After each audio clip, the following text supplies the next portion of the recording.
여러분 만나서 반갑습니다. 혹시 저를 그 전에 본 적이 있으신 분 손 한번 들어주시겠어요?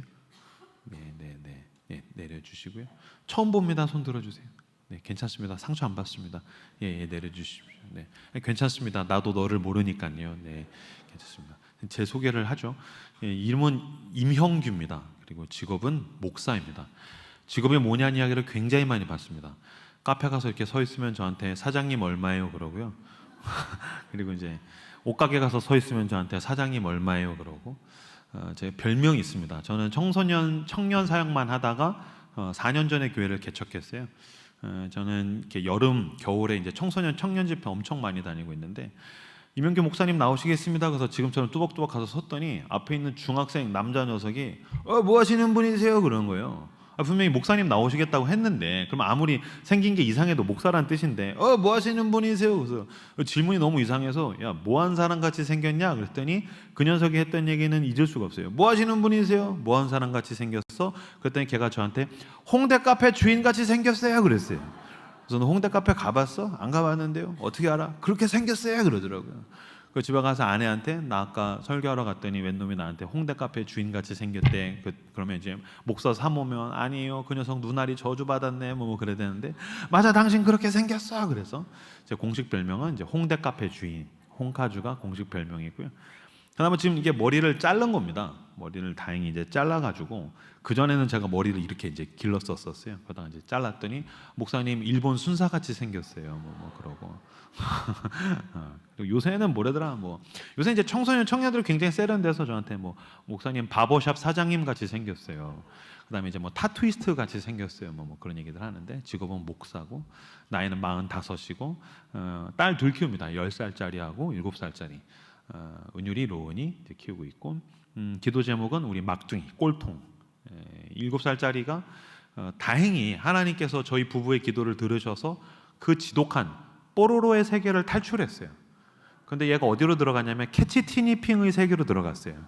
아마 애 키우시는 분들은 이제 아실 텐데, 대가리가 이따만한 괴물들인데 계속 그 장난감을 사대는 통에 아주 미쳐버릴 것 같아요. 그런 애들을 키우고 있고, 4년 전에 교회를 개척했습니다. 4년 전에 돈도 없이 공간도 없이, 지금도 저희는 교회가 공간이 없는데 청년들 15명 데리고 야심차게 용기 있게 교회를 개척했더니 제가 용기를 비웃듯이 코로나가 와버려가지고 아주 죽을 뻔했어요. 3년 동안 죽을 뻔했는데 하나님이 참 많은 복을 주셔서 지금은 저희 교회 90%가 20대 후반에서 30대 후반이 90%입니다. 그래서 저희는 이제 지금 출석은 요새 보니까 한 250명 정도 모이고 있는, 4년 만에 250명 모인다는데 놀라지도 않으시네요. 역시 그 정도는 약간 교만하십니다. 네, 좋습니다. 그런 교회를 담임하고 있는 목사입니다. 오늘 하나님의 오답 노트라는 제목으로 함께 말씀을 나눠보죠. 청년들한테 어쨌든 포커스를 맞춰달라. 전교인이 다 모이지만 그래서 부른 거로 제가 알고 있고요. 청년들 한번 손 흔들어 주시겠어요? 청년들 손 한번 들어주세요. 번쩍 들어주세요. 네네네. 마음은 청년 말고 물리적 청년.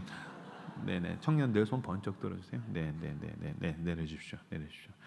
UN 통계로 보니까 66세까지 청년인데 그거 말고 진짜 나는 청년이다 이런 분들이 꽤 계시네요. 알겠습니다. 반갑습니다. 오늘 하나님의 오답 노트라는 제목으로 함께 말씀 나누도록 하죠. 저는 서울숲에 있어요. 교회가 서울숲이라고, 여기가 서울에서 제일 힙플레이스입니다. 왜 이제 전통적으로 제가 홍대 카페 주인이니까 홍대가 되게 유명한데, 홍대는 지금은 사실은 굉장히 망했어요. 홍대 옆에 이제 망원동, 합정동 이런 데들 이제 뜨고 있고, 서울 전역에서 제일 힙한 동네가 성수동, 서울숲 이 동네인데 저희 교회가 그 한복판에 1층에 있어요. 그래서 통유리창으로 이렇게 1층에 돼 있어서 막 지나가던 사람들 여기 뭐 하는데요? 그래서 막 들어오는데 이제 교회거든요. 근데 저희 교회가 힙플레이스에 있다가 보니까 결국 목사도 이렇게 생기고, 그러니까 저도 서울 사람인 줄 아시는데 저는 경기도 동두천 삽니다. 굉장히 변두리예요. 여기 전방입니다. 그러니까 여기 북한이 더 가까운 동네인데 저는 이제 변두리 사람입니다. 그러니까 제가 거기 이사 간 지가 한 5년 넘어가는 것 같은데, 처음에 이사 갔을 때 제 아내가 이제 처음 이사를 갔으니까 빨래통을 새로 샀어요. 3단 빨래통. 그 이제 주부분들, 집사님, 권사님들 이해하시겠죠. 3단으로 단 빨래통을 딱 사가지고서 남편을 이제 교육을 시키는 거예요. 왜냐면 저는 젬병이에요. 저는 하나님이 주신 몇 가지의 은사 빼고서는 다 이렇게 막 똥멍청이에 가까운 영역들이 있어서 아내가 교육을 시켜야겠다. 그래서 여보 여기 빨래방으로 와, 세탁방으로 와. 그래서 이제 갔어요. 그래서 3단 빨래통을 이제 교육을 시키는 거예요. 맨 위에는 겉옷이야. 그래서 제가 외워야겠다. 위에는 겉옷이야. 그래서 겉옷 막 열심히 외웠어요. 겉옷이야. 겉옷. 오케이. 겉옷. 가운데는 애들옷이야. 여기는 내가 쓸 필요 없겠군. 맨 아래는 속옷이야. 그래서 오케이. 겉옷, 속옷, 겉옷, 속옷 열심히 외웠어요. 겉옷, 겉옷, 속옷, 속옷. 맨 위에는 겉옷, 속옷, 겉옷, 속옷, 겉옷, 속옷 열심히 외웠어요. 겉옷, 속옷. 그리고 제가 그날 저녁에 이렇게 자기 위해서 샤워를 해야 되잖아요. 그래서 샤워를 하려고 입고 있었던 티를 벗어서 속옷 칸에다가 넣었어요. 여기저기서 탄식이. 목사님 왜 그러셨어요? 그래서 제가 그거를 티셔츠를 벗어서 속옷 칸에다 딱 넣었어요. 다음날 아침이 됐더니 아나가 속옷 칸에 들어있는 제 티셔츠를 들고 와가지고 저한테 역정을 내는 거예요. 여보, 내가 어저께 저녁에 그렇게 얘기했잖아. 겉옷은 위에라고, 속옷이 아래라고. 왜 이걸 못 도와줘? 이 티셔츠를 속옷 칸에다가 넣으면 어떡해? 라고 그러는 거예요. 그래서 제가 당당하게 얘기했어요. 나 그 티셔츠 집에서 속옷으로 입는 거야. 지금 굉장히 많은 형제들이 지금 공감해주고 있어요. 고마워요. 그 티셔츠 내가 집에서 속옷을 입는 거야. 나 그 티셔츠 입고 편의점도 안 가. 그건 나에게 살 같은 거야. 속옷이야. 그랬더니 아내가 황당하다는 듯이 필요 없다. 너 뭐 속옷이고 나발이고 이제 티셔츠는 모두 위에다가 넣어라라 그러는 거예요. 속옷이고 뭐고 상관없이 모든 티셔츠는 맨 위칸에다 넣으라고 제 아내께서 저한테 이야기했어요. 저는 아내를 무시한 적이 단 한 번도 없어요. 저는 가장 세상에서 경외하는 존재들이 있어요. 두 존재. 위에는 하나님, 집에는 만하님. 전 굉장히 경외합니다. 늘 두려움과 떨림 앞으로 그분 앞에 섭니다. 전 정말 언제든지 순종할 준비가 되어 있고 사무엘과 같이 힘내니 말씀하십시오. 주의 종이 들을 것입니다. 나는 그런 준비가 되어 있는데도 불구하고 저는 그 후로도 3년 동안 티셔츠를 벗으면 속옷 칸에다가 넣었어요. 나는 내 아내의 기쁨이 되기를 원해요. 나 주님의 기쁨 되기 원하네 라는 마음을 늘 가지고 있는데 나는 열심히 외우려고 하는데도 나는 티셔츠를 벗으면 늘 속옷 칸에다가 넣고 있는 거예요. 그러면 내가 아내를 엿먹이려고 그러냐? 그렇지 않다니까요. 난 너무너무 사랑하고 경외한다니까요. 제가 지금 이 설교 초반에 드리고 싶은 말씀은 뭐냐면 사람은 같은 실수를 반복하더라는 것입니다. 사람은 같은 실수를 반복하더라는 것입니다. 여기도 지금 이제 교복을 입은 친구들이 보이는데 저희 교회 청년 중에서 학원 선생하는 친구가 저한테 와서 목사님, 제가 학원에서 아이들을 가르치면서 오답 노트 적으라는 얘기 계속해서 하는데 자기가 학원 선생으로 10수년 있다가 보니까 깨달은 진리가 있다는 거예요. 뭐냐? 오답 노트 사실 엄밀한 면에서는 의미가 없다는 거예요. 아니야, 그거 적어야지 내가 뭘 틀린지를 알아서 내가 그걸 공부해서 나중에 시험을 봤을 때 맞추는 거 아니야? 그랬더니 자기가 10수년을 학원 선생으로 있어 보니까 공부를 잘하는 애들은 오답노트 얘기 안 해도 알아서 자기가 뭐에 틀렸는지를 찾아내고 진단하고 노력해서 맞춰낸대요. 공부를 못하는 애들은 오답노트 적어라, 오답노트 적어라 그러면 오답노트를 적고 그냥 오답노트를 안 갖고 온다는 거예요. 그래서 이게 공부를 못하는 애들한테 오답노트가 의미가 있는가라는 생각을 하게 되었다는 거예요. 무슨 뜻입니까? 같은 달에서 또 다시 실수를 하더라는 것입니다. 왜 여러분 그런 때 있죠? 이렇게 어렸을 때부터 엄마가 너 이불 차고 자지 마라. 이불 차고 자면 감기 걸린다. 근데 감기 걸리는 사람은 늘 이불을 차고 자죠. 10수년 동안 차고 잡니다. 엄마랑 있을 때도 차고 자고요. 아내랑 살면도 또 차고 잡니다. 이불 차면은 감기 걸린다는 거 왜 모르겠습니까? 너무너무 잘 알죠. 그런데도 나는 이불을 또 차고 자더라는 것입니다. 같은 실수를 반복한다는 거예요. 왜 그런 사람 있죠? 저 사람은 거짓말쟁이야. 입만 열면 거짓말이야. 내가 저 인간한테 또 속나봐라. 그리고 또 다시 속죠. 그렇죠? 왜 밖에서 사람들 그런 얘기 하지 않습니까? 술 먹는 사람들 술 먹고 잔뜩 술 먹고 막 비행기 놓치고 실수하고 술 먹고서 막 중요한 약속 못 가고 막 숙취에 머리가 깨질 것 같으면 뭐라 그럽니까?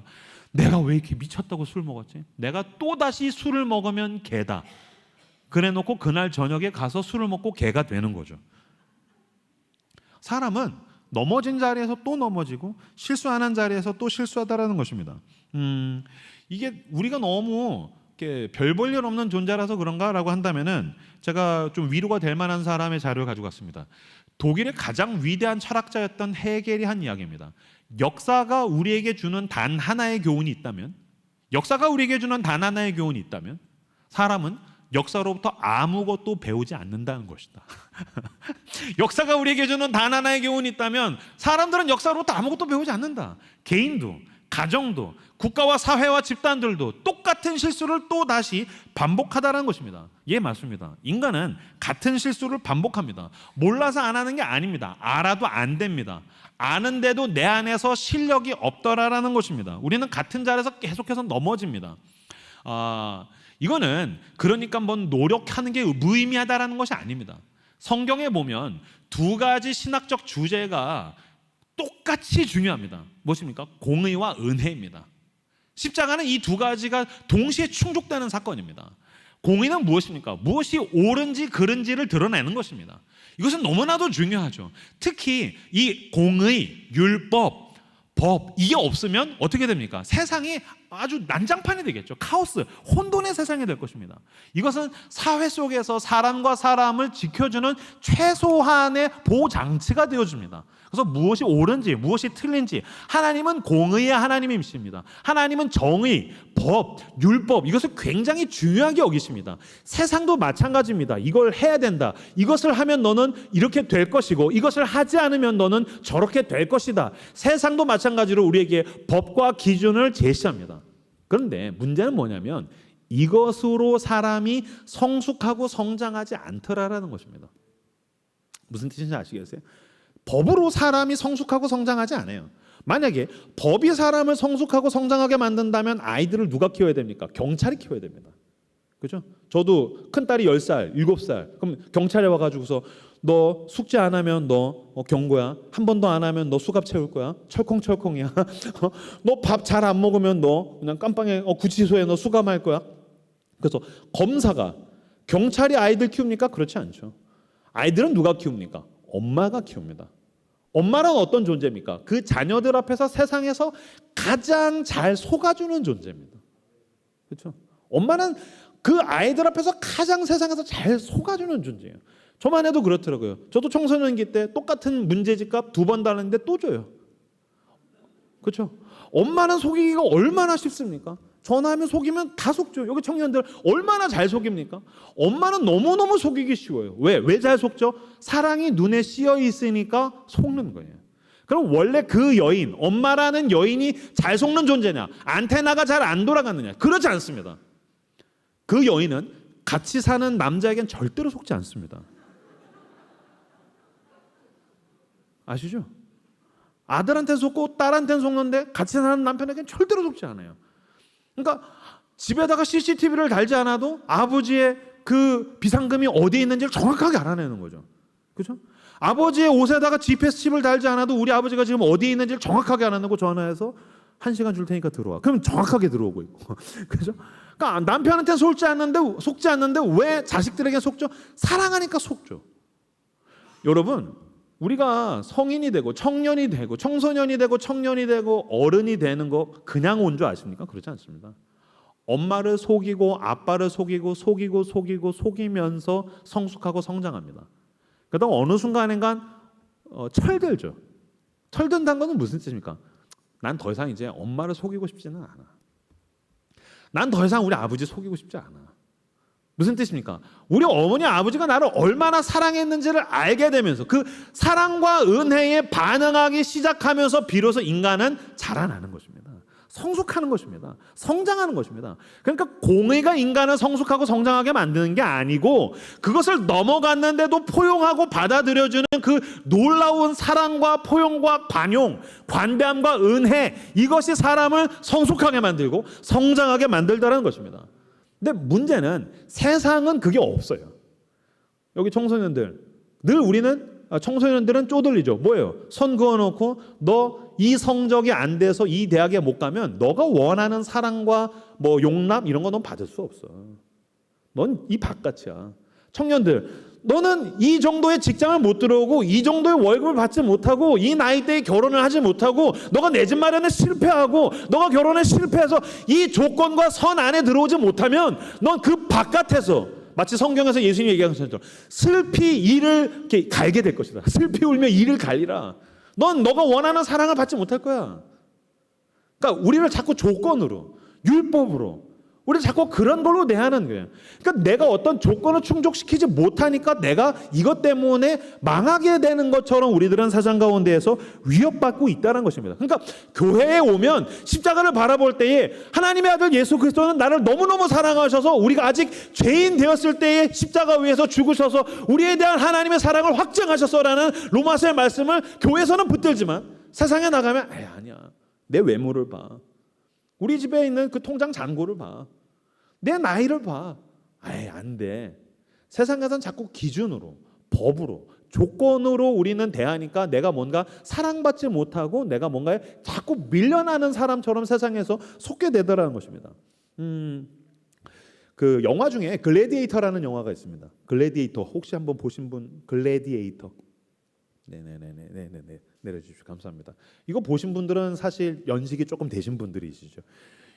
요새 청년들은 잘 안 봤을 텐데 이 글래디에이터라는 영화 아마 넷플릭스에 있는 걸로 알고 있는데 굉장히 훌륭한 영화입니다. 특히 이 앞에 5분 동안에 그 로마의 정규군과 게르만의 이 야만족의 싸움의 5분의 전쟁 시는 정말 압권이에요. 이 글래디에이터에서 누가 나오냐면은 그 글래디에이터의 배우가 러셀 크로우입니다. 러셀 크로우는 누구냐면 영화 중에 그 토르 러브 앤 썬더에서 제우스로 나오는 양반. 여기서 살 퉁퉁하게 쪘는데 지금 누구 생각하면 되냐면요. 그 토르에 나오는 햄스워스 형이 딱 그런 스타일이었다고 생각하시면 돼요. 완전히 막 짐승남, 막 몸이 완전히 화나 있는. 우리의 몸은 너무 이렇게 편하지 않습니까? 배의 왕자보다는 그냥 왕배 막 이런 거에 가깝고 막 근데 막 등도 하나 있고 막 배도 하나 있고 막 그런 형인데 러셀 크로우가 뭐로 나오냐면 로마의 장군으로 나와요. 전설적인 장군 막시무스 장군, 전쟁의 신이에요. 전쟁을 너무너무 잘해. 혼자도 잘하고 군대도 잘 이끌고 전쟁의 신인데 로마 황제가 이 막시무스 장군을 너무너무 사랑하니까 황제의 아들이 조금 멍청인데 얼간인데 얘가 질투합니다. 그래서 아버지를 독살해요. 황제를 독살하고 막시무스 장군을 노예로 팔아버립니다. 우리 아버지가 너만 좋아했어. 내가 얼마나 열받았는 줄 알아? 그래서 이 황제를 독살한 다음에 이 막시무스 장군을 노예로 팔아버리고 자기가 실권을 잡아요. 노예로 팔려간 이 전쟁의 신 막시무스가 어느 날 어디에 가게 되냐면은 그 콜로세움에서 이 검투사 경기에 나가게 됩니다. 노예들끼리 지내다가 검투사 경기에 우연히 갔는데 얼마나 잘 싸우겠어요. 기가 막히게 싸우는 거죠. 검투사 경기 아마 이 영화는 안 봤어도 여러분 검투사 경기 한번 떠올려 보세요. 콜로세움에서 수만 명의 관중이 열광하고 있는데 두 명이 목숨을 걸고 싸우는 거예요. 칼, 창, 뭐 이런 것들을 무기를 가지고. 막시무스가 상대편 검투사를 무력화시켜요. 죽이지 않습니다. 무력화시킨 다음에 완전히 요새 말로 떡실신된 이 상대편을 무릎 꿇게 한 다음에 이 사람의 생사 여부를 누구에게 맡기냐면 관중에게 맡겨요. 근데 목숨 걸고 싸우다가 보면은 뭔가 정이 드는 게 있는 것 같아요. 이렇게 남자 형제들도 왜 어렸었을 때 이렇게 정정당당하게 싸우면 싸우다가 보면 이렇게 정이 생기지 않습니까? 저는 UFC 좋아하는데 UFC도 정정당당하게 싸우거나 꼬안투도 정정당당하게 싸우면은 정이 들어요. 부부도 이렇게 비열하지 않으면 이렇게 정정당당하게 싸우면 부부도 싸우면서 이렇게 정들지 않아요? 나만 그런가? 이렇게 눈에다가 이렇게 흙 뿌리는 거 이런 것만 아니면 상대편 엄마만 안 건들면 정정당당하게 싸우면 이게 정든다고. 왜냐면 너도 싸웠고 나도 싸웠고 여기서 오는 우정이 생기는 거죠. 그러니까 얘의 목숨을 관중에게 맡겨요. 근데 정들어서 살려주고 싶은 거예요. 막시무스는 살려주고 싶은데 관중들은 수만 명이 화나 있어요. 화난 관중이 손가락질 둘 중에 하나죠. 이렇게 하면 살려라. 그 다음에 이렇게 하면 죽여라. 근데 어떻게 하냐면 다 죽여라요. 그래서 막 분노한 관중이 죽여라 그런 걸 보면서 그 전쟁터에서도 위축되지 않았던 막시무스 장군이 굉장히 거기서 이렇게 두려워해요. 왜 죽이라고 하는 거지? 목숨 걸고 싸웠는데 왜 죄 없는 사람이 도대체 이 사람이 이 관중들에게 뭘 잘못했길래 이 성난 관중들은 이 패배자를 죽이라고 하는 거지? 거기서 굉장히 경악하는 장면이 나와요.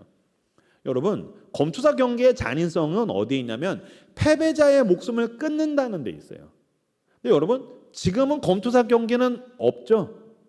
그렇지 않습니다. 자본주의 사회는요 또 다른 방식으로 검투사 경기를 진행하고 있습니다.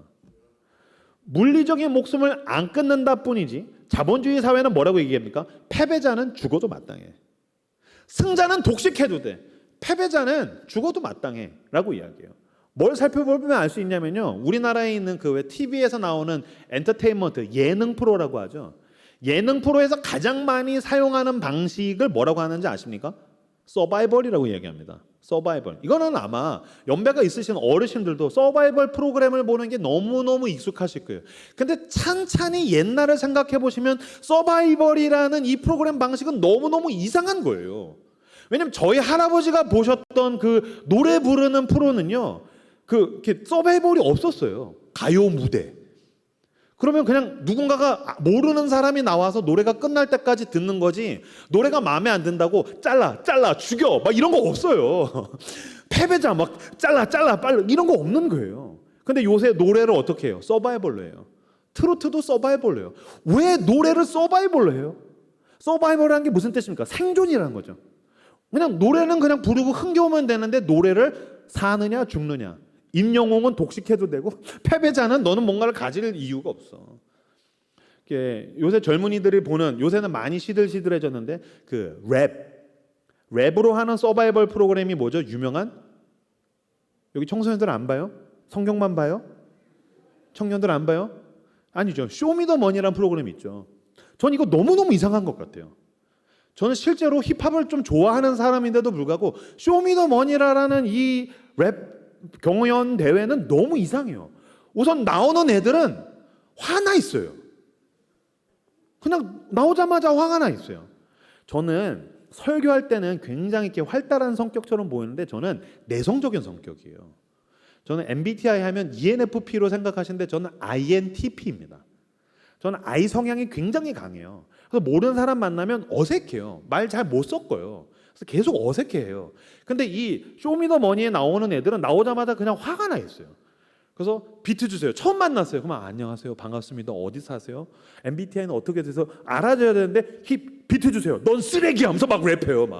막 디스해요. 막 넌 쓰레기야 하면서 왜 랩을 그렇게 해? 그리고 랩을 못하면 사람을 불구덩이에다가 쳐넣어버려요. 그러니까 랩을 못하면 사람을 불구덩이에다 넣어버리는 거예요. 랩만 그래요? 아니죠. 요새 연애도 서바이벌로 해요. 연애를 왜 서바이벌로 해요? 연애는 그냥 사랑하는 사람이 생기면 사랑하면 되는 거잖아요. 그래서 요새 연애하는 그 프로그램들 여러분 희한한 거 아십니까? 여러분 세상에 대해서 좀 의아해야 하고 질문을 던지셔야 돼요. 난 그 프로그램 너무 이상한 것 같아요. 솔로 지옥. 솔로가 왜 지옥이에요? 그냥 솔로일 수도 있지. 근데 솔로 지옥이래요. 그러니까 여기 지금 청년들이 굉장히 괴로운 게 뭐냐면 난 솔로 지옥에 갇혔어. 이 지옥을 탈출하고 싶은데 구원의 손길이 없네. 난 언제까지 그리스도의 신부로만 사는 건가? 이 솔로 지옥 나 탈출하고 싶다. 주님 탈출시켜 주십시오. 근데 여러분 이상한 거 아세요? 솔로 지옥을 탈출했으면 좀 천국이나 하나님 나라로 가야 되잖아요. 요새 MBC에서 희한한 프로그램 나온 거 아세요? 오은영 박사님이 하는 결혼 지옥. 그러니까 봐, 솔로도 지옥, 결혼도 지옥. 뭐 다 지옥이야. 어차피 이 나라는 헬조선이니까 다 지옥이라는 거예요. 그러니까 솔로도 지옥, 결혼도 지옥, 다 서바이벌 하는 거예요. 그러니까 모든 게 지금 이 나라에서 이야기하고 있는 건 무엇입니까? 패배자는 살만한 가치가 없어. 승자는 독식해도 돼, 스웩해도 돼, 플렉스해도 돼. 근데 패배자는 넌 뭔가를 가질 의미가 없어. 넌 죽어 마땅해라는 세상이 우리에게 암묵적으로 패배자에게 내미는 그 데드 사인을 우리는 보고 있다라는 거예요. 그래서 고3이 대학을 떨어지면 스스로 목숨을 끊는 거예요. 왜? 세상이 나를 향해서 넌 죽어 마땅해라고 이야기하는 게 보이는 거예요. 내가 취업해서 실패하면 난 죽어 마땅하다고 생각해요. 연애하다가 결혼하려다가 내가 파혼하고 실패하면 난 죽어 마땅하다고 생각해요. 사업하다가 내가 실패하면 난 죽어 마땅하다고 생각해요. 그렇지 않다라는 거예요. 세상은 우리에게 패배자는 죽어 마땅하다라고 이야기를 한다면 예수님, 하나님은 우리에게 뭐라고 얘기하십니까? 로마서 8장 35절에서 37절 제가 읽어드리겠습니다. 로마서 8장 35절에서 37절입니다. 누가 우리를 그리스도의 사랑에서 끊으리요? 환난이나 곤고나 박해나 기근이나 적신이나 위험이나 칼이라. 기록된 바 우리가 종일 주를 위하여 죽임을 당하게 되며 도살당할 양같이 여김을 받았나이다 함과 같으니라. 그러나 이 모든 일에 우리를 힘들게 만들고 고통스럽게 만들고 죽을 것 같이 만드는 이 모든 일에 대해서 우리를 사랑하시는 이로 말미암아 우리가 넉넉히 이기느니라. 아멘. 무엇이 우리를 그리스도의 사랑에서 끊으리오라는 이야기는 많은 것들이 우리가 예배를 마치고 돌아가면 마치 그리스도의 사랑에서 끊어지는 것처럼 느껴지게 만든다는 거죠. 환난이 오고 위험이 오고 적신이 오고 칼이 오고, 그러나 우리가 종일 주님을 따라다니다가 죽임을 당할 것처럼, 이 놀라운 은혜죠. 도살당할 양처럼. 도살당할 양이라는 것은 우리는 양을 잘 안 먹으니까 소가 도살장에 끌려가서 목이 댕강 잘리고 나면은 소고기가 되죠. 누군가에게 밥이 되는 거예요. 이 자본주의 사회가 당신에게 이야기하지 않습니까? 너는 내 밥이야. 수많은 사람들이 넌 내 밥이야. 난 널 잡아먹을 거야. 양육강식의 시대가 온 데서 우리를 잡아먹을 것처럼 구는 그 세상을 향하여서 큰 소리 치라는 거예요. 이 모든 일에 우리를 사랑하시는 이로 말미암아 우리가 넉넉히 이기느니라. 아멘. 저는 이렇게 해석해요. 이런 걸로 안 죽어. 이 위험으로 나 안 죽어. 이 곤고함과 박해 때문에 나도 버겁지만 안 죽어. 이걸로 죽으려면 예수님이 십자가 위에서 대신 죽지도 않았을 거야. 난 그리스도의 십자가를 믿어. 나를 사랑하신, 죽기까지 사랑하신 하나님의 아들, 그분을 믿어. 나는 그리스도를 붙들기를 원해. 예, 주님. 주님의 사랑이 있어서 나는 넉넉히 결국엔 승리하는 줄로 믿습니다. 이 믿음으로 나아가시는 여러분들 다 되시기를 주님의 이름으로 축복합니다. 그러니까 세상은 패배하면 끝이다. 실수하면 끝이다. 너 이 선을 못 넘어오면 너는 죽어 마땅해라고 이야기한다면, 주님은, 여러분 복음은 무엇입니까? 또 다시 기회를 주시는 것입니다. He gives me a second chance. 복음은 실패자에게 또 다시 주어지는 기회. 모든 게 끝난 사람에게 또 다시 주어지는 생명. 모든 게 끝난 사람에게 또 다시 주어지는 그 놀라운 사랑, 용납이라는 것이죠. 어느 날 제 아내가 저한테 그 케이블 TV에서 나오는 그 TV를 보면서 너무 은혜를 받았다라는 거예요. 이야기를 해주는데 그게 어떤 한식대첩이라는 TV 프로였었어요. 이것도 서바이벌 프로였는데, 한식대첩이라는 프로는 뭐냐면은 전국에 있는 도대표들이 나와서 음식을 만듭니다. 그래서 2명씩 나와가지고 음식을 만들어서 경연을 해요. 근데 어느 시즌엔가 그 탈북자 북한 대표팀이 나왔다는 거예요. 그러면 이제 뭐 경기도 팀, 서울 팀, 뭐 경상도 팀, 전라도 팀, 제주도 팀, 강원도 팀. 근데 북한 팀이 나왔다는 거예요. 열심히 막 2명, 막 아줌마 2분, 뭐 아저씨 2분, 뭐 아줌마 1분, 아저씨 1분 이렇게 해서 막 2명씩 와가지고서 막 시간이 짝깍짝깍 나고 BGM이 막 긴장감을 막 조성하고 막 심사위원들은 막 노려보고 있고 막 진땀을 흘리면서 요리를 막 하겠죠. 그리고 나서 경연을 했는데 2팀이 떨어졌는데, 어디가 떨어졌냐면 북한 팀이 떨어졌다는 거예요. 북한 팀, 우리와 함께 가지 못하게 됐습니다. 그럼 문이 쫙 닫히고 막. 그 다음에 임의적으로 제가 기억이 잘 안 나서 그냥 경상도 팀이라고 할게요. 2팀이 떨어졌어요. 그러면 여기서 끝나야 되잖아요. 여기서 끝나야 되는데 갑자기 패자부활전 그러면서 패자부활전이 시작됐다는 거예요. 그래서 자, 북한 팀 다시 오세요. 경상도 팀 오세요. 그래서 2팀을 놓고서 다시 시간이 짝깍 막 흘러가고 막 BGM이 둔둔둔둔둔 막 긴장감을 조성하고 막 심사위원들은 막 노려보고 있고 막 이 두 분들은 막 또 열심히 진땀을 흘리면서 요리를 했다라는 거예요. 그리고 나서 이게 패자부활전이 끝나서 음식을 심사위원이 맛보더니 뭐라고 하냐면은, 자, 패자부활전 결과를 말씀드리겠습니다. 북한 팀, 우리와 함께 갑시다 그랬어요. 패자부활전의 결과, 북한 팀 우리와 함께 갑시다. 이 말이 떨어지자마자 북한 아주머니 한 분이 오열을 하더라는 거예요. 엉엉 울더래요. 그러니까 계속해서 울길래 제 아내가 무슨 우승한 사람처럼 울어. 이건 패자부활전에서 살아난 건데, 우승한 게 아니잖아요. 패자부활전에서 살아나서 안도의 눈물을 흘릴 수 있을 텐데 계속해서 몇 초간을 오열을 하더라는 거예요. 엉엉 울더라는 거예요. 그래서 제 아내도 뭔가 의아했대요. 왜 저렇게 울지? 심사위원도 똑같은 마음이었나 봐요. 그녀의 눈물이 끝날 때까지 기다린 다음에 심사위원이 묻습니다. 아주머니, 우승하신 거 아니에요. 왜 이렇게 우세요? 우승하신 거 아니고 이 패자부활전에서 살아남았을 뿐인데 왜 이렇게 우세요라고 이야기했더니 이 아주머니가 굉장히 인상적인 이야기를 합니다. 눈물 다 닦고 나서 이렇게 얘기했대요. 또 다시 기회를 주셔서 감사해요. 북한은 떨어지면 끝이에요. 나에게 또 다시 기회를 주셔서 감사해요. 내가 살았던 저 위쪽은 뭔가가 떨어지면 또 다시 기회를 준 걸 내가 경험해 본 적이 없어요. 우리도 때때로 인생이 살얼음판 같죠. 어디선가 폭삭 깨지면 모든 걸 상실하게 될 것 같은 근심이 있고 두려움이 있고 불안이 있지만, 그래도 우리에게는 용납이 있잖아요. 이 사회는 따뜻함이 있잖아요. 그런데 북한은 떨어지면 끝이었다는 거예요. 그녀가 살았던 곳에서는 패배자에게 또다시 기회가 주어지는 걸 한 번도 경험한 적이 없었던 거예요. 우승한 게 아니라 실패했는데 기회가 주어지는 걸 경험했어요. 뭘 경험했다고요? 은혜를 경험한 거예요. 제가 그 얘기를 들으면서 알았어요. 은혜란 내가 너에게 또다시 기회를 줄 테니 가서 우승해라. 우승해서 영광 돌려라라는 게 아니라는 거예요. 은혜란 무엇입니까? 그저 오롯하게 패배자에게 하나님께서 패배자를 사랑하셔서 기회를 주시는 거예요. 실수한 사람을 그냥 사랑하셔서 또다시 기회를 주시는 거예요. 넘어진 사람을, 그분은 하나님은 아버지라서 우리를 기능적으로 대하지 않으셔서, 그분은 아버지라서 어머니와 같은 사랑으로 He gives me a second chance. 또다시 기회를 주시는 거예요. 아들아 괜찮아, 또다시 기회를 줄게. 딸아 괜찮아, 내가 너에게 또다시 기회를 줄게. 하나님께서 우리에게 또다시 기회를 주시는 것이 은혜입니다. 이 은혜를 붙들고 여러분이 넘어진 자리에서 또다시 일어나 걸음을 내디디시는 여러분들 다 되시기를 그리스도 이름으로 축복합니다. 저희 큰딸이 7살 때 어느 날 둘이서 겨울에 산책을 막 하고 있는데 큰딸이 겨울나무를 이렇게 가리키면서 묻는 거예요. 아빠, 왜 저 나무는 죽었어? 겨울에 둘이서 막 산책하고 있는데 겨울나무를 이렇게 가리키면서 아빠, 왜 저 나무는 죽었어? 그래서 제가 얘기했어요. 은열아, 죽은 거 아니야. 겨울이라 그래. 아니야 아빠, 죽은 거야. 죽었잖아. 봐봐. 은열아, 죽은 거 아니야. 겨울이라 그래.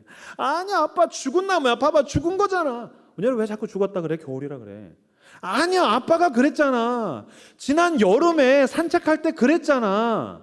무슨 얘기냐면요, 여름에 둘이서 막 산책을 하고 있는데 한 나무가 진짜 죽어 있는 거예요. 모든 나무가 나뭇잎이 푸르르게 우거져 있는데 한 나무는 죽어서 나뭇잎이 하나도 없어요. 가지만 앙상해요. 메말라 있어요. 그 죽은 나무를 가리키면서 은율이가 물었어요. 아빠, 왜 저 나무는 나뭇잎이 없어? 가지만 앙상해? 그때 제가 여름에 대답했던 거예요. 은율아, 죽은 거야.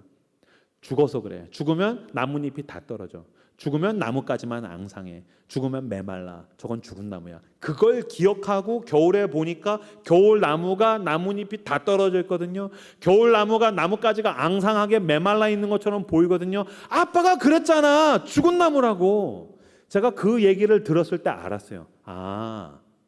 꼬맹이는 1년에 그 4계절을 경험한 적이 몇 번이 없어서 겉으로 봤었을 때는 죽은 나무랑 겨울나무를 구분하지 못하는구나. 겉으로 봤었을 때는 죽은 나무와 겨울나무는 동일해 보일 수 있구나. 우리는 계속해서 반복되다가 보니까 봄이 되면 저 나무는 나뭇잎이 피울 거야라고 당연하게 생각하지만 겨울나무와 죽은 나무는 외양상으로는 동일해 보일 수 있구나라는 걸 제가 그때 알았어요. 여러분, 겨울나무와 죽은 나무의 차이가 무엇인지 아십니까? 겨울나무와 죽은 나무의 차이는 오직 하나입니다. 살아있는 나무는 봄이 오면 또 다시 잎을 피운다는 것입니다. 그러니까 또 다시가 있으면 살아있는 것이고 또 다시가 없으면 죽은 나무인 겁니다. 또 다시 꽃을 피우면 살아있는 것이고 또 다시가 없으면 죽어있는 것입니다. 그러니까 생명과 죽음의 차이라는 건 또 다시가 있느냐 없느냐의 차이라는 거예요. 제가 굉장히 좋아하는 목사님 중에 미국에 있는 존 오트버그라는 목사님이 있어요. 이 목사님은 세상을 살아가면서 그 꽃이 필 때 그냥 봄이 오면 모든 꽃이 일제히 피지만 존 오트버그는 꽃 하나하나를 향하여서 봄이 되면 하나님께서 말씀하시는 게 느껴진다는 거예요. 그 작은 미물에 불과한 꽃을 향해서 온 세상을 지으신 천지의 창조주 하나님께서 again이라고 이야기하신다는 거예요. 그 꽃 하나하나마다 again, again, again, again. 나뭇잎 하나하나마다 새순이 돌 때마다 again, again, again. 해가 뜰 때에 천지의 창조주 하나님께서 그 태양을 향해서 again이라고 이야기하신다는 거예요. 제가 그 이야기를 보면서 얼마나 은혜를 받았는지 몰라요. 그렇죠? again. 또 다시가 있으면 살아있는 것이고 again이 없으면 죽어있는 것입니다. 저에게 너무나도 소망이 되는 것은 again이 있다라는 거예요. 제가 그래도 저희 교회가 아닌 남의 교회 와서 이렇게 한번 설교하니까 그래도 괜찮은 설교를 하지. 여러분, 매주 설교를 하잖아요. 어떻게 매주 잘하겠어요? 물론 전 늘 잘하죠. 하지만 어떻게 사람이 매주 잘해요? 그럼 설교하고 하다가 죽을 때가 있어요. 그럼 설교하다가 내가 막 무슨 말을 하는지도 모르겠고, 그럼 난 누군가 또 여긴 어딘가 그러면은 진짜 어떤 날에는 쥐구멍에 쓰면 숨고 싶어요. 이렇게 교회 천장 갈라지고 예수님 오셨으면 좋겠어요. 천장이 갈라지고 구름 타고 예수님 오시는 거예요. 주님 오셨습니까? 그럼 예수님 구름 타고 오시면서 네가 설교 죽 써서 내가 왔다. 그럼 얼마나 좋겠어요. 근데 안 오시는 거예요. 이 양반은 야속하게. 그러니까 나랑 작전 개념이 달라. 군대를 안 가셔서 그런가 봐요. 근데 막 안 오시면 설교 죽 쓰면 막 저도 표정도 막 죽상 써 있고 그러면 실제로 진짜 저희 교회 청년이 한두로는 제가 예배 마치고 나서 얼굴이 죽상돼 있으니까 한 놈이 와가지고 목사님 이렇게 표정이 안 좋으세요? 오늘 설교로 죽 썼어. 그랬더니 그 녀석이 활짝 웃으면서 사람이 어떻게 밥만 먹나요? 죽이 소화가 더 잘 돼요? 막 그러더라고. 그래서 고맙다 새끼야 그랬는데, 근데 나에게 소망이 있으면 내가 설교로 죽 썼어요? 죽고 싶어요. Again. 형규야, again. 또 다음 주가 나에게 와요. 오늘이 나에게 너무너무 힘들고 버겁습니까? 우리에게 소망이 있으면 내일 일을 향해서 우리는 걸어갈 수 있다는 거예요. Again. 내일 아침에 또 다시 하나님께서 again 해를 뜨게 하시지 않습니까? 나에게 내일이라는 새로운 날을 brand new day, again을 또 다시 주셨지 않습니까? 1년이 365일이라는 게 너무 감사하지 않습니까? 그죠? 여기 중고딩들 안 감사해요? 여러분 만약에 1년이 5,000일이에요. 그러면 너는 대학 가기 전에 자살할 거예요. 고3이 고3을 5,000일을 살아야 돼요. 근데 365일이 지나면 우리에게 또 다음 해가 오는 거예요. 그렇게 무수하게 다이어트에 실패해도 또 내년이 있지 않습니까? 큐티에 실패해도 내년이 있지 않습니까? 여러분, 하나님께서 당신을 사랑하셔서 again, 형규야, again, 또 다시 해봐. 주님께서 말씀하시는 거예요. 너희는 옛 일을 생각하지 마라. 너는 과거에 묶여있지 마라. 보라, 내가 새 일을 행하리니 광야에 길을 낼 것이고 사막에 물을 낼 것이다. 나에게 또 다시 기회를 주시는 하나님을 붙들고 그 자리에서 일어나 새로운 걸음을 내딛으시는 저와 여러분들 다 되시기를 주님의 이름으로 축복합니다. 마태복음 18장 21절에서 22절 제가 읽겠습니다. 그때 베드로가 나와 이르되 주여, 형제가 내게 죄를 범하면 몇 번이나 용서하여 주리까? 7번까지 하오리까? 예수께서 이르시되 내게 이르노니 7번뿐 아니라 7번을 70번까지라도 할지니라. 아멘. 베드로가 예수님께 질문합니다. 주님, 내가 형제가 나에게 잘못하면 내가 7번 용서하면 될까요? 근데 여러분, 예수님이 7번을 거절하시고 7번에 70번을 더하셨어요. 그러다 이건 플러스가 아니라 곱셈이죠. 그러니까 7, 7, 49, 490번을 예수님께서 뻥튀기 하셨어요. 배팅하셨어요. 그러니까 우리는 베드로의 믿음이 적다고 생각해요. 예수님께 거절당했으니까요. 그렇지 않죠. 내일이라고 생각을 해보세요. 여러분, 누군가가 나에게 7번 잘못했을 때 용서해 주는 거 쉽지 않습니다. 그거 진짜 쉽지 않습니다. 제가 군대에서 제일 지긋지긋했던 말이 그거예요. 너넨 도대체 몇 번을 말해야 돼? 고참이 그래요. 너넨 도대체 몇 번을 말해야 돼? 근데 이렇게 얘기하는 사람의 특징은 뭐냐면 2번 이상 말하지 않는다는 거예요. 지가 뭐 몇 번이나 말했다고? 뭐 한 3번 했냐? 4번 했냐? 2번 하고 몇 번을 말해야 돼? 그러는 거예요. 근데 저도 보니까, 제 아내도 보니까 애들한테 내가 몇 번을 말해야 돼? 그러니까 우리는 2번, 3번 하면 바로 내가 몇 번을 말해야 돼? 그러는 거예요. 여러분, 만약에 누군가가 나에게 7번 잘못했는데 똑같이 7번 웃으면서 이야기해줘요. 마치 스타벅스에 있는 직원과 같이. 나는 우리 교회가, 전 담임으로서 우리 교회가 스타벅스 직원과 같은 분들만 있으면 하나님 나라가 될 거라고 믿어요. 그렇지 않습니까? 만약에 여러분이 이 온천교회가 형제가 형제를 향해서 7번 용서해 주지 않습니까? 이 부산이 이 교회를 주목하게 될 것입니다. 거기에 하나님의 나라가 있다. 야, 저기에 용납이 있다. 저기에 어게인 또 다시 기회를 주는 사람들이 있다. 저기에 가면은 진짜 놀라운 사랑과 은혜와 용납을 받을 수 있다. 여러분의 가정이 부부가 부부에게, 부모가 자녀에게, 자녀가 부모를 향해서 7번 용서해 주지 않습니까? 여러분의 나라는 하나님의 나라가 될 것입니다. 근데 여러분, 우리가 그거 못합니다. 못해서 여보 내가 몇 번을 말해야 돼? 내가 아빠가 몇 번을 말해야 돼? 목사님 내가 몇 번을 말해야 됩니까? 집사님 내가 몇 번을 말해야 됩니까? 우리 7번을 못 가는 거예요. 근데 예수님이 이걸 거절하고 7번씩 70번. 아니 7번도 못하는데 490번의 용서를 강요하시는 것입니까? 이건 강요가 아니죠. 우리 7번 못한다니까요. 예수님이 무슨 얘기하시는 것입니까? 너네는 7번도 힘들지. 나는 7번에 70번도 할 거야. 너희는 7번도 서로 힘들지. 하지만 나는 7번에 70번도 할 거야. 내가 예수님을 너무너무 사랑하고 하나님께 감사한 것은 하나님이 우리 엄마와 같지 않음을 너무너무 감사해요. 만약에 하나님 우리 엄마 같았으면 내가 회개할 때 하나님 제가 또 죄졌어요. 우리 사실 회개하는 거 똑같은 자리에서 또 넘어지지 않습니까? 하나님 내가 또 죄졌어요. 또 젊어졌어요. 또 넘어졌어요. 그러면 하나님 어느 순간인가 아니야. 너 잘 생각해봐. 너는 지난달에도 그랬어. 넌 6개월 전에도 그랬어. 넌 작년에도 그랬어. 너 잘 생각해봐. 넌 초등학교 때도 그랬어. 쭉 올라가다가 보면은 창세 전으로 가요. 넌 네 예비를 닮아서 그래. 그러면서 막 올라가요. 하나님이 그러지 않으시죠.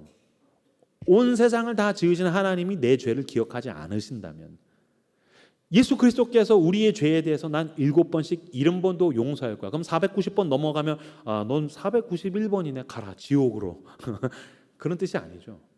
마태복음의 제일 마지막에 보면 우리가 죄를 짓고 넘어질 때마다 기록한 예수님의 오답노트, 하나님의 오답노트는 저는 마태복음에 있는 가장 마지막 구절이라고 생각합니다.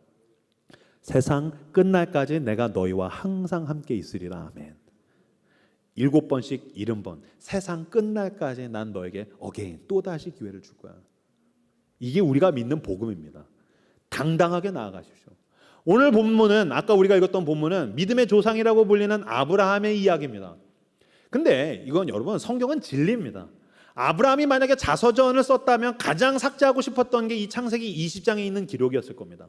왜냐하면 아브라함이 그랄 땅에 갔는데 그랄 땅 아비멜렉, 그랄 왕 아비멜렉이 묻습니다. 옆에 여자가 누굽니까? 부인입니다. 뭐라고 얘기합니까? 내 누이입니다.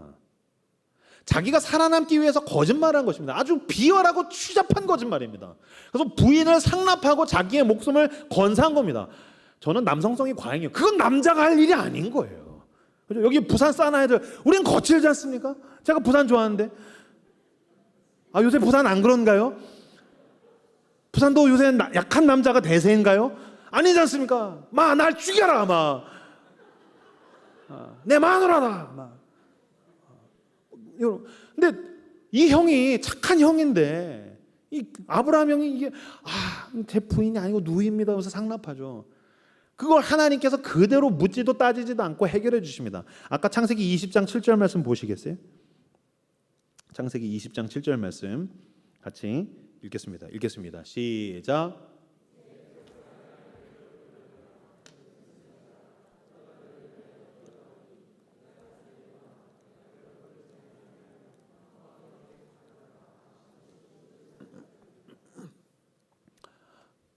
누가 사고 쳤습니까? 아브라함이 사고 쳤습니다.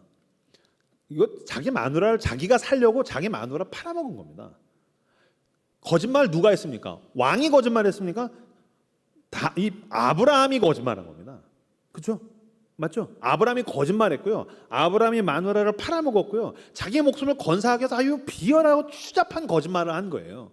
그날 저녁에 내가 거짓말을 했지만 얼마나 큰 죄책감과 자책이 뒹굴었을까요? 편하게 잤을까요?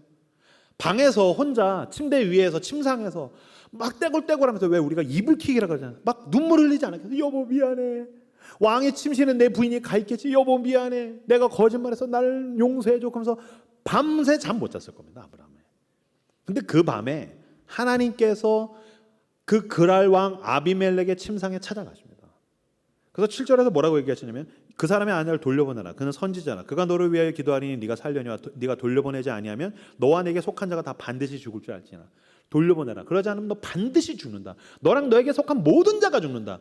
저는 성경을 읽을 때 옛날 이야기로 읽지 않고 제가 예전에는 문학적 상상력을 가지고 읽으십시오라는 얘기 많이 했는데 요새 가장 많이 하는 말은 여러분 성경을 읽을 때에 넷플릭스적 상상력을 가지고 읽으십시오. 성경을 읽으실 때에 유튜브적 상상력을 가지고 읽으십시오. 돌려보내. 안 돌려보내면 너랑 너에게 속한 모든 자가 반드시 죽어. 이 대사가 영화에서 나온다고 하면 누구의 대사에 가장 적합할까요? 제가 봤을 땐 마동석이죠. 푹 나타나서 형이야 알지? 무슨 일이세요? 주먹 보이지? 너 진실의 방 가고 싶어? 명존세 맞고 싶어? 너 이걸로 한 방 맞으면 요새 뭐 임플란트도 없어 고대 사회라. 너 그냥 잇몸으로 사는 거야. 돌려보내.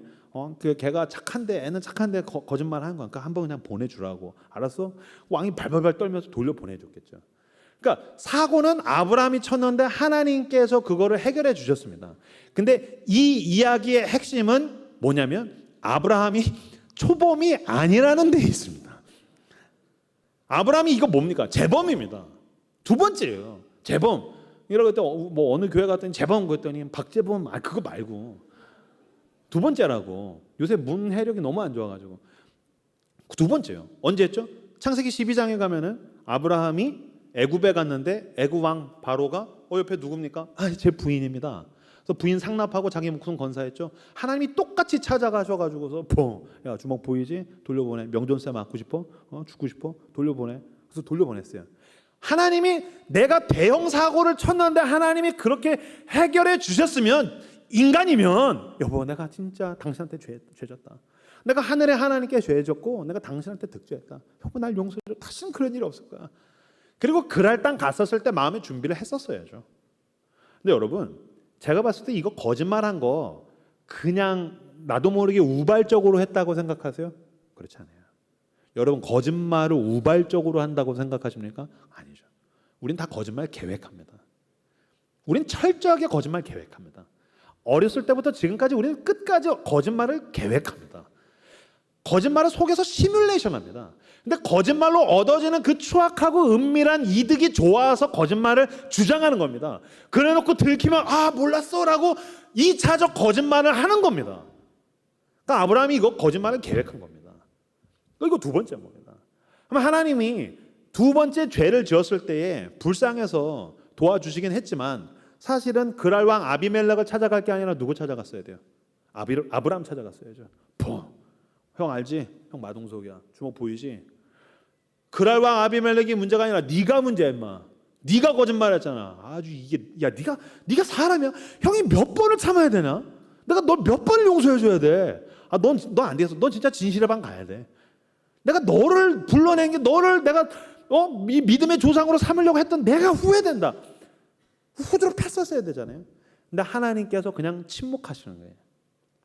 여러분 사실 나를 때리는 것보다 더 무서운 건 뭡니까? 침묵이죠. 무조건적인 용납이죠. 이 침묵과 용납, 사랑과 은혜 속에서 아브라함이 뭐가 됩니까? 믿음의 조상이 됩니다. 이후에 넘어가면 어떤 사건이 나옵니까? 아브라함이 이삭 아들의 손을 잡고서 모리아 산으로 가는 장면이 나옵니다. 우리는 다 알지 못합니다. 도대체 어떻게 그 아들을 제물로 드릴 수 있었을까? 그러나 아마 그런 게 아니었을까요? 아들아, 아빠가 모르지만 아빠가 사고 칠 때마다 하나님이 이순재 할아버지처럼 묻지도 따지지도 않고 해결해 주셨어. 아빠는 여전히 하나님께서 너를 왜 제물로 바치는지 아빠는 알지 못해. 아빠가 너를 어떻게 하나님께서 너를 살리실지 회복하실지 나는 알지 못해. 그러나 늘 내가 알지 못할 때에 하나님께서 일하신 것처럼 나는 아버지께서 하나님께서 이렇게 일하실 줄 믿는다. 아들아 모리아 산으로 가자. 그는 하나님을 신뢰하고 하나님을 믿음으로 넉넉히 이기느니라 거기까지 따라가게 되었다는 것입니다. 하나님께서 우리에게 또 다시 기회를 주신 줄로 믿습니다. 그 자리에서 믿음으로 일어나 믿음의 길을 걸어가시는 여러분들 다 되시기를 주님의 이름으로 축복합니다. 아브라함만 그렇습니까? 하나님께서 아브라함에게만 또 다시 기회를 주십니까? 아닙니다. 그 아들 이삭에게도 마찬가지로 그렇게 하십니다. 100세 낳은 아들인 이삭은 아주 독특한 사람입니다. 아버지가 아브라함이 이 부자입니다. 족장이에요. 그러니까 족장이면 한 부족의 족장이면 왕보다는 조금 끼울지만 위치 부유한 사람입니다. 동네 유지인 겁니다. 그러니까 아버지가 부자인데 아들이 100세에 하나 낳았어요. 게다가 이삭은 선천적으로도 굉장히 내성적인 사람입니다. 그런데다가 아버지가 100세에 낳았으니 얘는 어떤 사람일까요? 굉장히 내성적이고 수동적인 사람입니다. 왜 여러분 요새 이렇게 편식하죠? 편식. 요새 이렇게 자녀들 다 편식하죠. 편식은 그 아이의 문제가 아닙니다. 당신이 편식한다면 편식이 당신의 문제가 아닙니다. 편식이 왜 생길까요? 편식은 여러분 수요와 공급의 문제입니다. 그죠? 수요와 공급의 문제. 그러니까 먹을 게 많은데 먹을 사람이 적으면 당연히 편식하겠죠. 당연한 겁니다. 그러니까 자녀가 하나 둘밖에 없으니까 다 편식하는 겁니다. 왜 제가 어느 교회 집회하러 갔는데 이렇게 청년들이 쭉 모였는데 그런 얘기하는 거예요. 목사님 이 언니 너무 불쌍해요 그러는 거예요. 저는 이렇게 자기 연민 별로 안 좋아해요. 저희 교회 위로가 없는 교회예요. 전 굉장히 이렇게 팩폭하는 사람이에요. 목사님이 힘들어요 그러면은 저한테 위로 얻으려면 이벤트가 있어야 돼요. 회사에서 잘렸다, 아니면 이별했다. 목사님 회사에서 잘렸어요. 목사님 저 이별했어요. 밥 먹으러 가자. 뭐 먹고 싶냐? 파스타요, 스파게티요, 순댓국 먹으러 가자. 그래서 이제 가가지고 순댓국. 저 순댓국 중독자거든요. 그래서 너 목사님 저 헤어졌어요. 목사님이랑 뭐 먹고 싶냐? 순댓국 먹고 싶어요. 넌 이제 우리 교인이구나. 그래서 이제 가가지고 먹고. 어땠어? 그 오빠는 좋은 오빠였어요. 아니야, 너랑 헤어졌으니까 지옥 갈 거야. 아니 목사님 저주해도 되나요? 야 시편 봐라, 다 저주다 임마. 시편 봐, 다 저주야. 괜찮아. 막 그런 식인데, 전 이렇게 위로 그럴 때만 위로해주고 평상시에 위로 안 해줘요. 목사님이 힘들어하면 내가 더 힘들어 시끼야. 너는 애도 안 키우는데 네가 뭐가 힘들어? 잘 들어. 오늘이 네 인생에서 제일 쉬운 날이야. 저는 약간 그런 스타일이에요. 오늘이 네 인생에서 제일 쉬운 날이야. 그럼 제일 좋은 날이야. 무조건 감사해. 연애하잖아 더 힘들어. 결혼 준비하잖아 더 힘들어. 결혼하잖아 더 힘들어. 애 나오잖아 죽고 싶어. 애 크잖아. 그래서 사람들이 막 죽어가는 거야. 오늘이 네 인생에서 제일 쉬운 날이야. 아멘. 막 저는 그런 스타일이에요. 위로가 잘 없는데, 목사님 이 언니 불쌍해요 그런 거야. 그래서 왜 불쌍해? 이 언니는 8남매 중에 첫째여서 너 불쌍하다. 내가 위로해줄게. 너 일로 와. 내가 안수해줄게. 8남매 중에 첫째면 위로해줘야죠. 그죠? 그래서 제가 얘기하다가 야 니네 엄마 대단하다. 어떻게 8남매를 낳았더니 진짜 민족의 부흥을 이뤘구나 하면서. 근데 야 너희 어머니가 편한 게 있다. 우리 엄마가 뭐가 편해요? 그래서 너네 엄마는 메뉴를 고를 필요가 없잖아. 당연하죠. 8남매 있으면 여러분 편식 없습니다. 그냥 뭐든지 그냥 죽고 이렇게 먹고 죽지 않은 식량을 준비해서 던지면 알아서 먹는 겁니다. 8남매가 편식이 어디 있습니까? 그죠? 8남매 편식 없는 거예요. 8남매인데 편식한다. 진짜 교만한 사람이에요. 8남매가 편식이 어디 있어? 그죠? 근데 이삭은 모든 게 자기 거죠. 혼자니까. 무슨 말이냐면요. 이삭은 극도로 내성적인 사람이 되어갑니다. 극도로 내성적인 사람. 뭘 보면 알 수 있냐면요. 결혼을 어떻게 했어요? 당했죠. 40살 때 당하죠. 가만히 40살까지 가만히 있으니까 아버지가 종시켜가지고 웬 여자 데려오니까 아버지 누굽니까? 네 부인이다. 감사합니다. 결혼 당하잖아요. 반면 그 아들 야곱은 자기가 원하는 여자를 얻기 위해서 7년을 수일같이 여긴 아주 그 집요한 주도적인. 그러니까 야곱은 그런 철저하고 주도적인 반면에 아버지는 그냥 가만히 있는 내성적인 사람. ISTJ들 막 이런 IFP 막 이렇게 INFP 막 이런 사람들 있잖아. 그러니까 내성적인 사람인 거예요. 그 야곱은 또 두 번째 거 보면은 뭐 하시냐면요. 아버지가 이삭을 뭘로 바쳐요? 제물로 바치죠. 근데 여러분 그게 처음 간 게 아니죠. 처음 간 게 아니에요. 1, 2, 3가 아닙니다.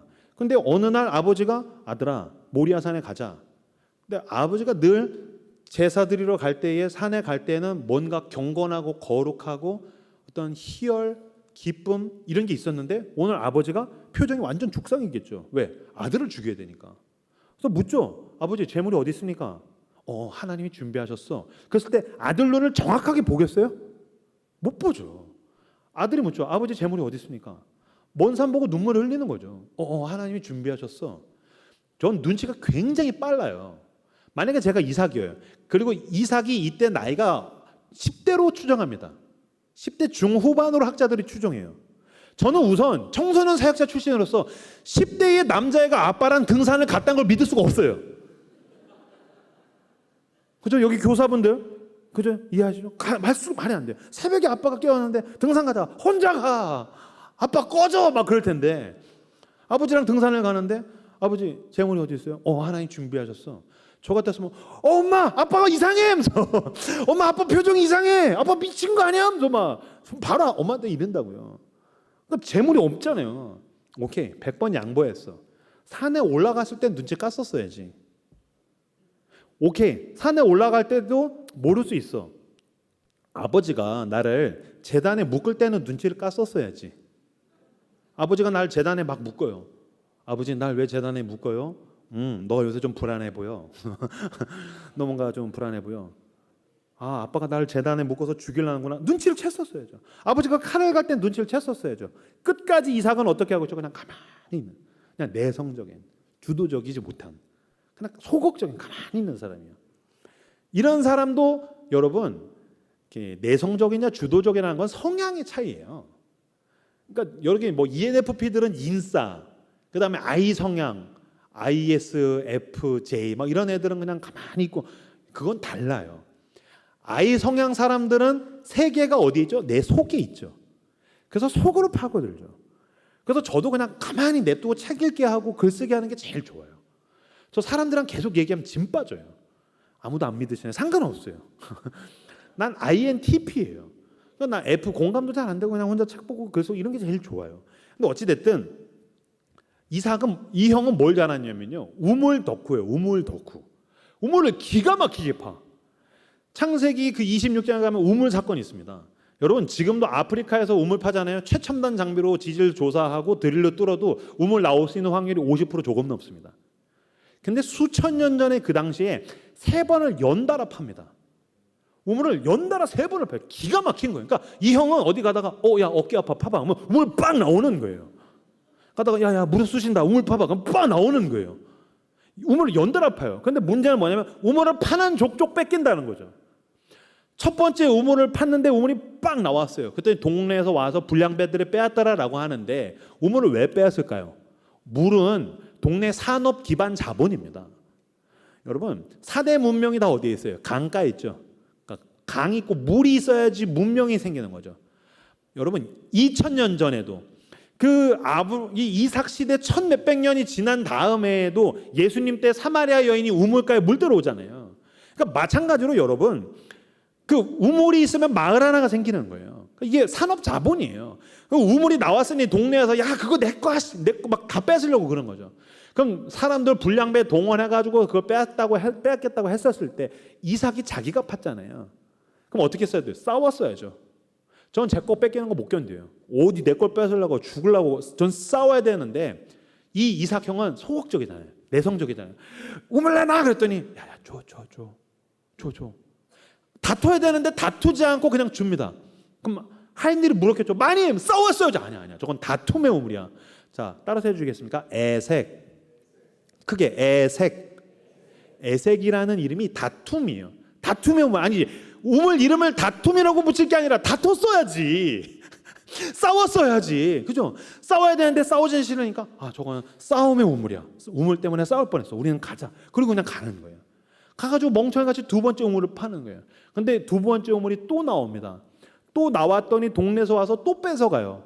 또 뺏었을 때 그 하인들이 얼마나 열받겠어요. 많이 못 참습니다. 제 손을 보세요. 우물 파느라고 지문이 다 없어졌어요. 나는 못 참습니다. 목숨 걸고 싸우랍니다. 안 돼. 저건 악마의 우물이야. 자 따라서 해주십시오. 싯나.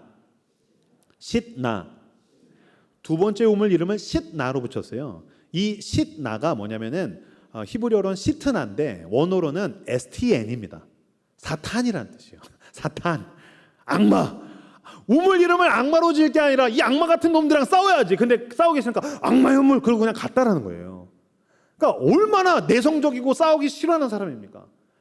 그렇게 내가 우물 파면 뺏기고 이런 사람을 일컬어서 우리나라 속담에서 뭐라고 한다고요? 죽 써서 누구 준다고? 개 준다고. 그러니까 열심히 죽을 써가지고서 내가 먹어야 되는데 그거 개 주고 이웃집 주고 다 주고 첫 번째 우물 파면은 그거 내주고 2번째 우물 파면 내주고 요새 같으면 뭐라 그러겠어요?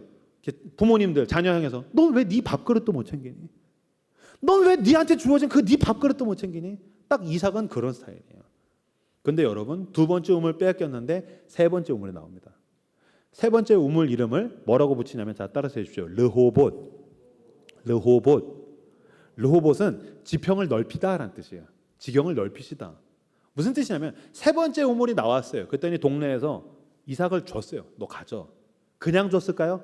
우린 충분해. 우물 2개 가졌으니까 3번째는 님 가지셈 이거 아니에요. 인간의 욕망이 그렇지 않아요. 인간의 욕망은 끝까지 빼앗고 싶어요. 끝까지 갖고 싶어요. 3번째 우물이 나왔을 때 내어줬다는 것에 대해서 제가 영화적 상상력을 더하자면 그런 거예요. 무슨 뜻이냐면 3번째 우물이 딱 나왔다는 소문이 들렸겠죠. 서로 수근수근 되겠죠. 무슨 얘기 하겠어요? 야, 너 얘기 들었어? 뭔데? 그 왜 저쪽에서 온 그냥 가만히 있다가 갑자기 우물만 미친 듯이 파는 그 놈, 눈이 희끗머리 해가지고 희말이 없는데 우물 미친 듯이 파는 애 있잖아. 3번째 우물이 또 나왔대. 뭐? 3번째 우물이 또 나왔대. 말도 안 돼. 3번째 우물이 나왔다고. 그러니까 3번째 우물이 또 나왔대. 너 살면서 우물 3번 연달아 판 사람 이야기 들은 적 있어 없어? 한 번도 없어. 나 한 번도 없어. 야, 우리 동네 그 영감님 그 우물 판다가 돌아다니는데 무슨 우물이 나와? 꾸정물만 조금 나오다가 말지. 나 우물 3번 연달아 판 사람 이야기 머리 털나고 한 번도 본 적 없어. 무슨 얘기냐면 이삭은 우물을 팔 때마다 집 밥그릇도 못 챙기고 죽 써서 개 주는 사람인데요. 그 뒤에 계시는 든든한 백이신 야훼 하나님을 그 동네 사람들이 다 느끼게 되더라. 우리는 죽임을 당하게 될 운명처럼 보이지만 넉넉히 이기느니라. 아멘. 그 뒤에 마동석 같은 하나님이 딱 하고서 첫 번째 우물, 두 번째 우물 뺏었어? 세 번째 우물. 부인 뺏겼어? 찾아줄게. 두 번째 뺏겼어? 찾아줄게. 그 뒤에 든든한 백으로 계시는 하나님을 동네에서 다 느끼는 거예요. 야, 저거 뒤에 뭐 있다. 야, 저거 뒤에 뭐 있다. 저거 건드렸다 큰일 나겠다. 내줘라. 화평을 맺자. 그래서 세 번째 우물을 파면서 내주면서 화평을 맺죠. 그제서야 비로소 이삭이 르호봇, 하나님께서 나의 지평을 넓히셨다. 아멘. 세상은 내 밥그릇 못 챙기면 망한다라고 이야기하죠. 세상은 남들의 것을 내가 움켜쥐지 않으면 내 것을 빼앗기게 된다라고 이야기하죠. 서바이벌 세상에서 살아남으려면 넌 더 철저하고 지독해져야 된다라고 이야기하죠. 성경은 그렇지 않다라는 거예요. 첫 번째 우물 빼앗기면 걱정하지 마라. 내가 두 번째 우물에서 물이 샘솟아나게 해주마. 두 번째 우물 빼앗겼냐? 걱정하지 마라. 나는 천지를 지은 야훼 하나님이다. Again, 또 다시 세 번째 르호봇, 지평을 넓히는 자리까지 나를 끌고 인도하시는 하나님이신 줄로 믿습니다. 그 하나님을 믿고 따라가는 것입니다. 당당해지십시오. 어깨를 펴십시오. 내 밥그릇을 이렇게 챙겨가려는, 훔쳐가려는 왼수들 앞에서 걱정하지 마라 이놈들아. 내 것 뺏기면 하나님이 책임져 주신다. 저는 믿습니다. 제가 말귀를 잘 못 알아들으면 제게 말귀를 알아듣게 이야기하시는 하나님을 신뢰합니다. 저는 믿습니다. 내 주머니에 내 것을 잘 못 챙겨 놓고 자꾸 누구 나눠주면 형규야, 이건 네 거야. 난 나를 사랑하시는 하나님께서 내 주머니에 반드시 넣어주신다고 믿습니다. 그 하나님을 믿으십시오. Again, 7번씩 70번 세상 끝날까지 나를 붙들고 가시며 결국엔 내 삶의 지평을 넓히실 르호봇의 하나님을 신뢰하며 따라가는 저 여러분들 다 되시기를 주님의 이름으로 축복합니다.